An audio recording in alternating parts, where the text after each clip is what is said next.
இன்றைக்கு தமிழ்நாட்டையே உழுக்கக்கூடிய அதிர்ச்சியான தகவல். அண்ணா பல்கலைக்கழகம் பொறியியல் கல்லூரி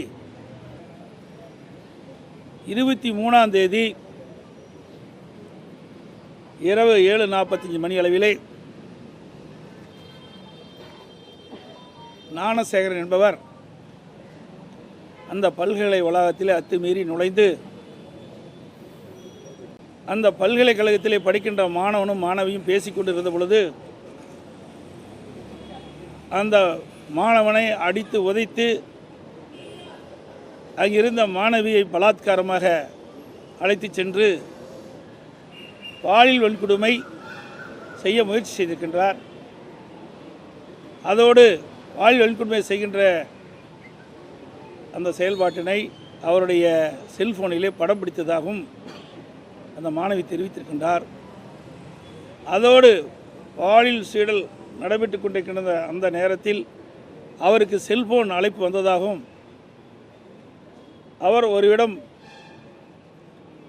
சார் என்று பேசியதாகவும் அந்த மாணவி புகாரிலே தெரிவித்திருக்கின்றார். அந்த சார் யார் என்பதை இதுவரை வெளிப்படுத்தவில்லை. அந்த மாணவி சம்பந்தப்பட்ட காவல்துறையிலே காவல் நிலையத்திலே புகார் செய்திருக்கின்றார். அந்த புகார் எல்லாம் இது தெரிவிக்கப்பட்டிருக்கின்றது. ஆனால் காவல் உயர் அதிகாரி அவர்கள் அந்த பாலியல் வன்கொடுமை செய்தது ஒருவர் தான், அவர் ஞானசேகரன் தான் என்பது குறிப்பிடுகிறார். ஆனால் மாணவி அவர்கள் புகார் கொடுக்கின்ற அந்த புகாரிலே அந்த ஞானசேகரன் அவர்கள் சார் என்று செல்போனிலே பேசியிருக்கிறார் என்று குறிப்பிட்டிருக்கிறார். அப்படி என்றால் அவர் யார் என்று இதுவரை உயர்காவல்துறையர்கள் தெரிவிக்கப்படவில்லை. இதை மறைக்கின்றார்கள். இது வன்மையாக கண்டிக்கத்தக்கது. அது மட்டுமல்ல, பல்லாயிரக்கணக்கான மாணவ மாணவிகள் படிக்கின்ற அண்ணா பல்கலை பொறியியல் கல்லூரியில் எப்படி இவர் அடிக்கடி அங்கே நுழைந்து வளாகத்தில் சுற்றி தெரிய முடியும்?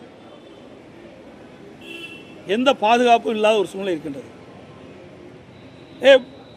தமிழகத்தில் பல்வேறு மாவட்டத்தில் இருந்து மாணவிகள் அண்ணா பல்கலைக்கழகத்திலே பொறியியல் படிப்பில் படித்து வருகிறார்கள். அவர்களுக்கு என்ன பாதுகாப்பு இருக்கின்றது? இன்றைய தினம் பெற்றோர்கள் அச்சப்படுகின்றார்கள். அரசை நம்பித்தான் அந்த பெற்றோர்கள் மாணவியை அண்ணா பல்கலைக்கழக பொறியியல் கல்லூரியில் படிக்க வைக்கின்றார்கள். அந்த அண்ணா பல்கலைக்கழக பொறியியல் கல்லூரியிலே சுமார் 70 சிசிடிவி கேமரா பொருத்தப்பட்டிருப்பதாகவும் அதில் 56 சிசிடிவி கேமராக்கள் தான் வேலை செய்வதாகவும் தெரிவிக்கின்றார்கள்.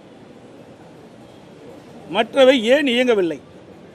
56 சிசிடிவி கேமரா தான் இயங்குவதாகவும் மற்றவர்களும் இயங்கவில்லை என்ற ஒரு வெட்கக்கேடான செயலை இந்த அரசு தெரிவித்திருக்கின்றது. அது ஒரு முக்கியமான பகுதி.